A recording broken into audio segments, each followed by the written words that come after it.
یہ لو میری سنت، یہ لو میرا قرآن، یہ لو میری سنت۔ الحمدللہ وکفا وسلام علی عباده الذین اصطفى، اللہم صل علی سیدنا محمد وعلی آل سیدنا محمد وبارک وسلم۔ جناب نبی اکرم صلی اللہ علیہ وسلم کو خوشبو سے محبت تھی اور آپ بکثرت خوشبو استعمال فرمایا کرتے تھے۔ حضرت عائشہ رضی اللہ تعالیٰ عنہ فرماتی ہیں کہ خوشبو اور عطر آپ صلی اللہ علیہ وسلم کو بہت پسند تھا۔ حضرت عائشہ رضی اللہ تعالیٰ عنہ سے یہ بھی روایت ہے کہ آپ صلی اللہ علیہ وسلم ازواج مطہرات کے یہاں عطر یعنی خوشبو تلاش فرمایا کرتے تھے۔ اور حضرت انس رضی اللہ تعالیٰ عنہ سے روایت ہے کہ جناب نبی اکرم صلی اللہ علیہ وسلم جب رات کو بیدار ہوتے اولاً استنجا فرماتے، وضو فرماتے، پھر ازواج مطہرات کے گھر کسی کو عطر حاصل کرنے کے لیے بھیجتے، یعنی تہجد کے وقت خوشبو لگاتے، اس لیے کہ یہ وقت اللہ رب العزت سے مناجات کا ہے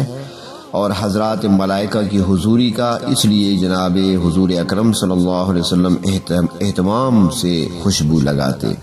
اور ازواج مطہرات کے گھروں سے خوشبو حاصل فرماتے۔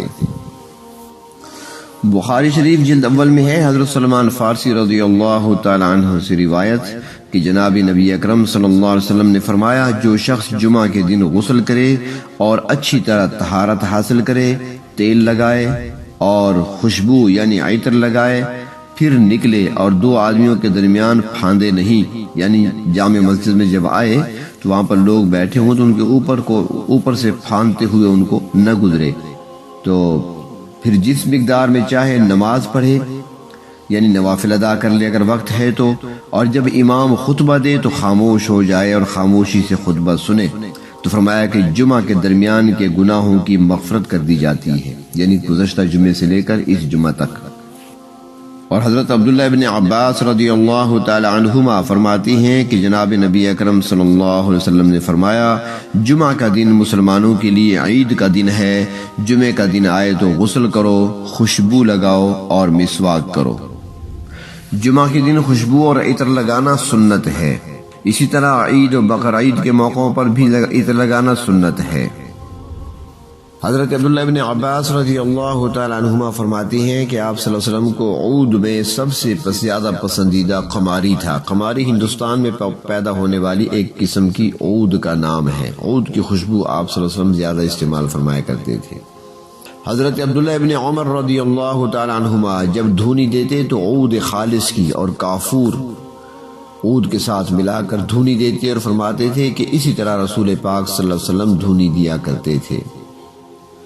یعنی کسی چیز کو جلا کر خوشبو حاصل کرنا بھی سنت میں داخل ہے۔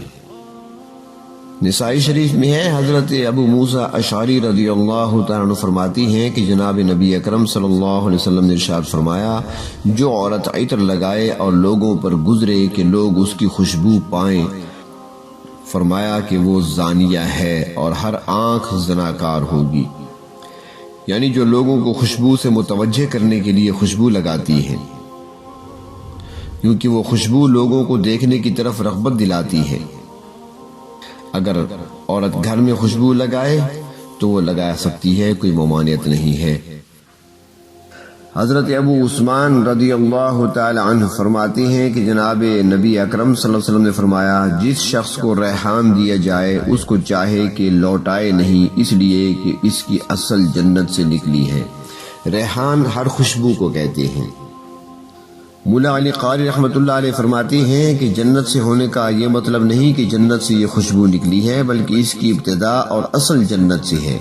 اور یہ خوشبو دنیا کی پیداوار ہے، بلکہ اس کی نقل اور نمونہ ہے، ورنہ جنت کی خوشبو تو 500 سال کی مسافت سے مہکتی ہے۔ لوگوں کا اکرام عطر سے کرنا، خوشبو سے کرنا، یہ بھی سنت ہے۔ حضرت زینب رضی اللہ تعالیٰ عنہ سے روایت ہے کہ جناب نبی اکرم صلی اللہ علیہ وسلم نے ارشاد فرمایا کہ لوگوں کا اکرام کرو، اور افضل طریقہ اکرام کا عطر کے ساتھ ہے کہ اس میں کوئی تکلیف بوجھ نہیں، یعنی خوشبو اور عطر کا تحفہ ہدیہ کسی کو پیش کرنا، اور اس میں ہدیہ اور سنت دونوں کا ثواب ملے گا۔ لیکن افسوس کی بات ہے کہ آج امت اس محبوب سنت سے غافل ہے۔ اولاً تو خوشبو کے لیے عطر کا استعمال ہی نہیں کرتے، اور اگر کرتے ہیں تو صرف عید بقرعید کے موقع پر، حالانکہ عطر اور خوشبو کا استعمال ہمیشہ مسنون ہے۔ جناب نبی اکرم صلی اللہ علیہ وسلم اہتمام فرمایا کرتے تھے، خوشبو کا کثرت سے استعمال کیا کرتے تھے اور اچھی سے اچھی خوشبو استعمال کیا کرتے تھے۔ آج ہم کپڑے تو قیمتی سے قیمتی خرید لیتے ہیں، جوتوں پر کتنا خرچ آ جاتا ہے، لیکن دیکھتے نہیں ان چیزوں پر جناب نبی اکرم صلی اللہ علیہ وسلم نے اہتمام نہیں فرمایا،